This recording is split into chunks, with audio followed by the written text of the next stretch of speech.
इस वीडियो में देखेंगे फ्लिपकार्ट सेलर हब का अकाउंट कैसे बना सकते हैं। देखिए, फ्लिपकार्ट का सेलर हब का अकाउंट जब आप बना लेते हैं तो आप ऑनलाइन अब अपने दुकान के सामान को आप बेच सकते हैं फ्लिपकार्ट पे। फ्लिपकार्ट एक काफ़ी बड़ा मार्केट प्लेस बन जाता है भारत के लिए, क्योंकि इसमें हर गांव, शहर में, कस्बे में आपको फ्लिपकार्ट का कस्टमर देखने को मिलता है। यानी अगर आप फ्लिपकार्ट पे अकाउंट बना लेते हैं तो यानी पूरे भारत में अभी क्या होता है कि अभी आप अपने शहर या अपने गांव या अपने ज़िले तक ही सामान को बेच पाते हैं। अगर फ्लिपकार्ट पे अगर आप अकाउंट बना लेते हैं तो पूरे भारत में, भारत का जहाँ जहाँ लोकेशन है वहाँ तक आप अपने सामान को बेच सकते हैं और आपको भी ज़्यादा कुछ नहीं करना पड़ेगा। सारा फ्लिपकार्ट यहाँ पे हैंडल करता है। तो इस वीडियो में हम फुल डिटेल में बात करेंगे कि फ्लिपकार्ट को सेलर हब का अकाउंट कैसे बना सकते हैं।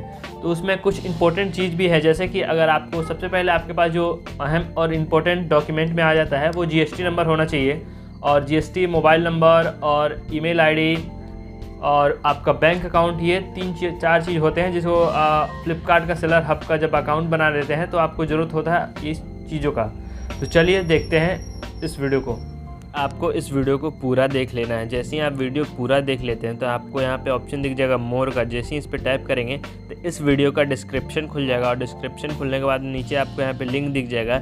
इस लिंक पे जैसे ही टैप करते हैं तो आपको और यहाँ पे हम कुछ पेज लोड हो रहा है, थोड़ा सा इंतजार करें। इंतजार करते हैं, यहाँ पे देखिए देखने को मिलता है Flipkart seller sell online application देखने को मिलता है। आपको यहाँ पे इंस्टॉल का जो बटन दिख रहा है, यहाँ पे इंस्टॉल पे टैप करेंगे और ये हमारा एप्लीकेशन डाउनलोड हो रहा है। तब तक हम देख लेते हैं कुछ इसके एडवर्टाइजमेंट वगैरह।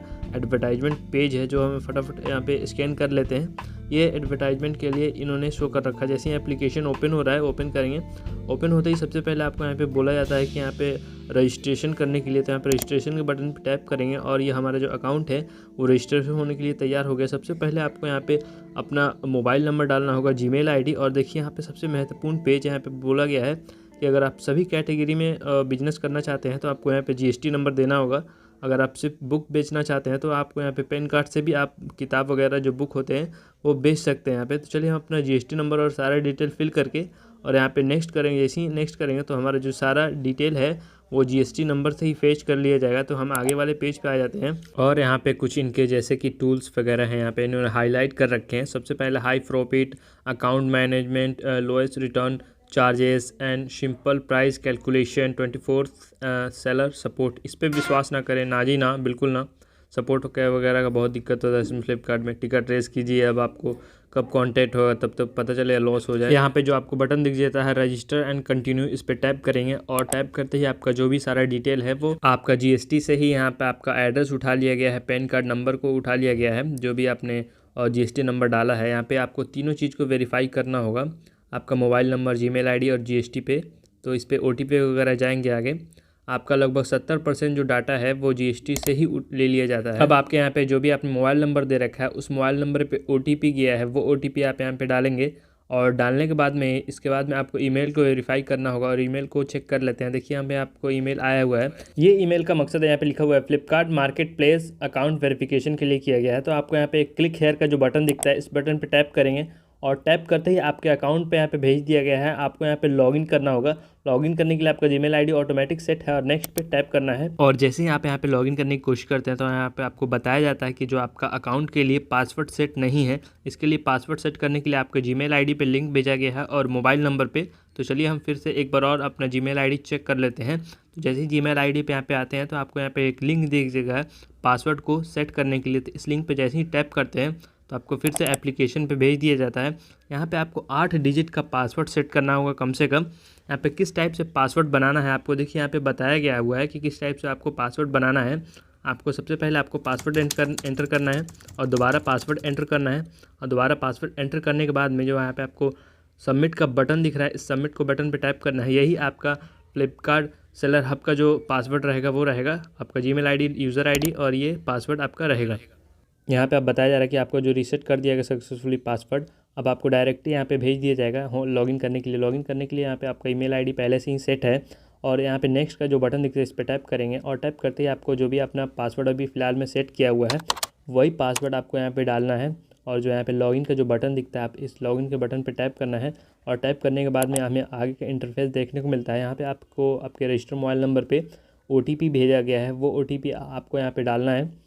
यहाँ पे ध्यानपूर्वक ओटीपी डालेंगे और सबमिट का बटन पे टैप करेंगे और टैप करते ही थोड़ा सा पेज प्रोसेस होगा।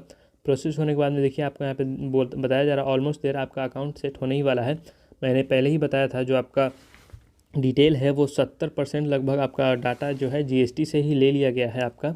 अब यहाँ पे आपसे पूछा जा रहा है कि अपने स्टोर का डिस्प्ले नेम रखना है, जो भी आपको फ्लिपकार्ट में डिस्प्ले नेम रहेगा वो डालना है, और आपको लीगल नेम जो भी ऊपर डाल देना है। डालने के बाद देखिए आपका स्टोर का जो नेम है वो अवेलेबल होना चाहिए। देखिए आपको स्टोर का नेम में कोई भी गैपिंग नहीं होना चाहिए बीच में, आपको स्टोर का नेम डालना है। और यहाँ पे ध्यान रहे कि आपको चेक कर लेना है कि डिस्प्ले नेम जो भी आप दे रहे हैं वो अवेलेबल होना चाहिए, वो अवेलेबल होना चाहिए स्टोर का नेम। तो चलिए यहाँ पर जो स्टोर का नेम अवेलेबल है, और यहाँ पे कंटिन्यू का जो बटन दिखता है इस पर टैप करेंगे, और टैप करने के बाद में हमें यहाँ पे नीचे थोड़ा सा स्क्रॉल करना है। यहाँ पे आपका सारा डिटेल जो है वेरीफाई हो चुका है। देखिए यहाँ पे आपका मोबाइल नंबर वेरीफाई हो चुका है, जीमेल आईडी वेरीफाई हो चुका है, आपका जीएसटी नंबर वेरीफाई हो चुका है।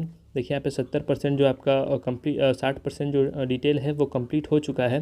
अब थोड़ा सा हम नीचे की तरफ स्क्रॉल करेंगे, जैसे ही नीचे की तरफ स्क्रॉल करेंगे तो यहाँ पे पूछा जा रहा है ऐड योर ई सिग्नेचर। ये ई सिग्नेचर क्या होता है? जब भी आप कोई भी फ्लिपकार्ट से ऑर्डर करेगा, और जब भी उनका ऑर्डर करेगा तो उन पर जो बिल बनता है, उनका बिल बनता है, उसके नीचे की साइड में जो भी प्रोडक्ट बेच रहा है उनका सिग्नेचर होता है। वो सिग्नेचर आपको यहाँ पे बताया जा रहा है कि ई सिग्नेचर के थ्रू आपको सेट करना है। तो यहाँ पे ड्रॉ करने के लिए पूछा जा रहा है, तो आप ड्रॉ भी कर सकते हैं, नहीं तो आप चूज़ कर सकते हैं अपने सिग्नेचर को। तो हम चूज़ ही कर लेते हैं इस वीडियो में। तो इसे चूज़ का जो बटन है इस पर टैप करेंगे, और टैप करने के बाद में हमें आगे का भेज दिया गया है। यहाँ पे अपना जो भी आपको सिग्नेचर के थ्रू नाम रखना है वो नाम आपको यहाँ पे एंटर कर देना है, और एंटर करने के बाद में अपने आप यहाँ पे जो सिग्नेचर है वो बना के बता रहा है फ्लिपकार्ट की इस तरह से रहेगा। तो अगर आप ऐड करना चाहते हो तो ऐड पे टैप कर देंगे, और ऐड करने के बाद में देखिए यहाँ पे सिग्नेचर अपलोड सक्सेसफुल हो चुका है आपका सिग्नेचर। अब आपको यहाँ पे बोला जा रहा है कि अपना स्टोर का जो भी आपका प्रोडक्ट रहेगा वो किस एड्रेस से पिकअप किया जाए। ध्यान रहे जिस भी ज़िले से आप जीएसटी नंबर लिए हैं उसी ज़िले के अंदर में ही आपका पिन कोड होना चाहिए। तो वो यहाँ पे डिटेल फिल करने के लिए टैप करेंगे, और टैप करने के बाद में देखिए आपको यहाँ पूछा जा रहा है कि स्टोर के बारे में अपना डिस्क्रिप्शन बताना है। थोड़ा सा डिस्क्रिप्शन लिख दीजिए अपने स्टोर के बारे में, और डिस्क्रिप्शन लिखने के बाद में आपको यहाँ पे पिन कोड लिखना है। मैंने पहले ही बताया है कि जिस भी ज़िले से आप जीएसटी नंबर लिए हैं उसी के आसपास में आपका पिन कोड होना चाहिए पिकअप के लिए। तो वो जो आपका पिन कोड है वो यहाँ पे पिन कोड डालेंगे। अगर पिन कोड अवेलेबल ना हो तो आगे हम बात करेंगे किस टाइप से हम करेंगे। जैसे कि इस केस में देखने को मिलता है कि आपको यहाँ पे जो पिन कोड है वो सर्विसेबल नहीं है। यहाँ पे बताया जा रहा है your pin code is not serviceable. इसका मतलब ये हुआ कि जब आपका कोई भी पिन कोड है सर्विसेबल नहीं है तो आप क्या करें, कोशिश करें कि अपने आसपास में जो भी शहर हो उसका पिन कोड ट्राई करें डालने का। ध्यान रहे जीएसटी नंबर के अंदर में ही होना चाहिए, वो पिन कोड बाहर नहीं होना चाहिए। तो वो पिन कोड हम यहाँ पे डालेंगे और जो भी शहर का, और सेव का जो बटन है इस पर टैप करेंगे, और टैप करते देखिए यहाँ पे आपको यहाँ पे योर जो भी आपका डिस्क्रिप्शन है स्टोर का वो सक्सेसफुली हो चुका है, और आपका यहाँ पे जो पिन कोड है वो सर्विसेबल है ये भी टिक हो चुका है। और ये जो आप भी आपका पिन कोड है वो जीएसटी का अंदर आता है ये भी आपको यहाँ पे बता दिया गया है। अब आपको क्या करना है, आपको जो भी पिकअप एड्रेस है, जब भी ऑर्डर आते हैं तो किस जगह से वो ऑर्डर को पिकअप करें और डिलीवर करे कस्टमर को, तो वो एड्रेस पूछा जा रहा है कि किस एड्रेस से पिकअप किया जाए। तो पिकअप एड्रेस फुल डिटेल में डालना है, और पिकअप एड्रेस डालने के बाद में देखिए आपको यहाँ पे पूरा अच्छी तरीके से लैंडमार्क को भी एंटर करना है, और एंटर करने के बाद में यहाँ पे जैसे नीचे स्क्रॉल करते हैं तो यहाँ पे सेव का जो बटन है वो देखने को मिलता है। तो आप जैसे एड्रेस को पूरा अच्छी तरीके से फिल करें, और सेव का जो बटन आपको यहाँ पे देखने को मिलता है, सेव के बटन पे टैप करेंगे, और टैप करते ही आपको नेक्स्ट पेज देखने को मिलेगा। यहाँ पे देखिए आपका जो स्टोर का डिटेल है वो सक्सेसफुली सबमिट हो चुका है, ऊपर बटन दिख रहा होगा आपको यहाँ पे 85% जो डिटेल है वो अब कंप्लीट हो चुका है। आपका स्टोर का सिग्नेचर वगैरह और आपका पिकअप एड्रेस वगैरह भी सब सेव हो चुका है आपका। और हम ऊपर की तरफ स्क्रॉल करेंगे, नीचे की तरफ स्क्रॉल करेंगे थोड़ा सा नीचे की तरफ, तो यहाँ पे अब आपको पूछा जाएगा लिस्टिंग करने के लिए। तो लिस्टिंग हम बाद में करेंगे क्योंकि इसका काफ़ी लंबा प्रोसेस है लिस्टिंग करने का, तो हम इसे बाद में ही कर लेंगे। तो यहाँ पे देखिए आपको देखने को मिलता है बैंक अकाउंट ऐड करने का। तो यहाँ पे जो भी आप बैंक अकाउंट ऐड कर रहे हैं, आपको ध्यान रहे जो भी आप बैंक अकाउंट ऐड करने वाले हैं उसमें जो नाम रहेगा वो जीएसटी में नाम और पैन कार्ड में नाम दोनों में मैच करना चाहिए। तो अपना ही बैंक अकाउंट ऐड करें, इसी बैंक अकाउंट में आपका जो भी प्रोडक्ट सेल होगा तो उसका जो भी प्रॉफिट होता है, जो भी सेटलमेंट किया जाएगा वो इसी बैंक अकाउंट में सेटलमेंट किया जाएगा। तो आपको सही सा बैंक जो अकाउंट है वही आपको यहाँ पे ऐड करना है। तो यहाँ पे जो आपको कंटिन्यू का जो बटन दिखता है एडिंग बैंक अकाउंट डिटेल का, इस पर टैप करना है, और टैप करने के बाद में आपको यहाँ पे अपना अकाउंट नंबर और आईएफएससी कोड डालना होगा। यहाँ पे आपको नाम नहीं पूछा जा रहा है, नाम वो ऑटोमेटिक फ्लिपकार्ट वेरीफाई कर लेगा कि क्या नाम है इस बैंक अकाउंट में।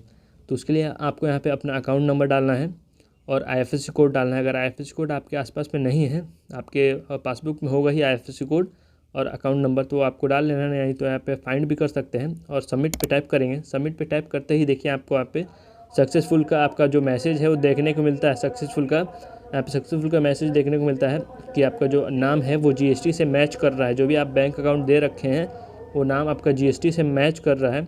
तो इसके लिए देखिए यहाँ पे आपको नीचे की तरफ एक छोटा सा जगह मिल जाएगा। यहाँ पे आपका छोटा सा अमाउंट ट्रांसफ़र किया है बैंक पहले ही वेरीफाई करने के लिए।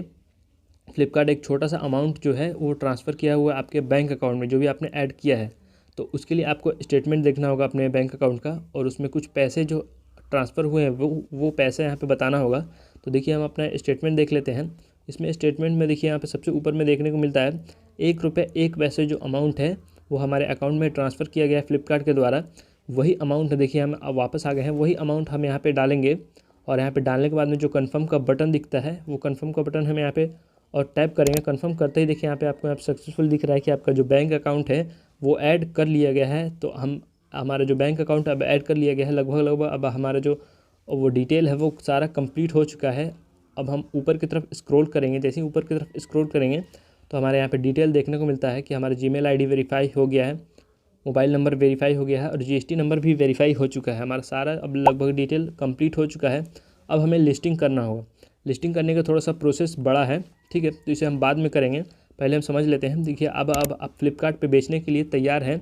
अब आप फ्लिपकार्ट सेलर अकाउंट आप बना चुके हैं। अब फ्लिपकार्ट पे आप अपने प्रोडक्ट को लिस्टिंग करके आप अपने स्टोर के जो भी सामान है वो बेच सकते हैं और आपका अकाउंट क्रिएट हो गया सफलतापूर्वक। अगर आपको ज़रा सा भी कन्फ्यूजन है तो आप अपने शब्दों को रंगों से रंग दें हमारे कमेंट बॉक्स को और बताएं कि क्या कन्फ्यूजन है। और आगे आने वाले हम वीडियो में बात करें कि मीशो का सेलर अकाउंट आप कैसे बना सकते हैं। अगर आप यहाँ तक वीडियो देख रहे हैं तो यानी आपको ये वीडियो पसंद आ रहा है तो इस चैनल को सब्सक्राइब करें इसी टाइप से इन्फॉर्मेशन वीडियो के लिए।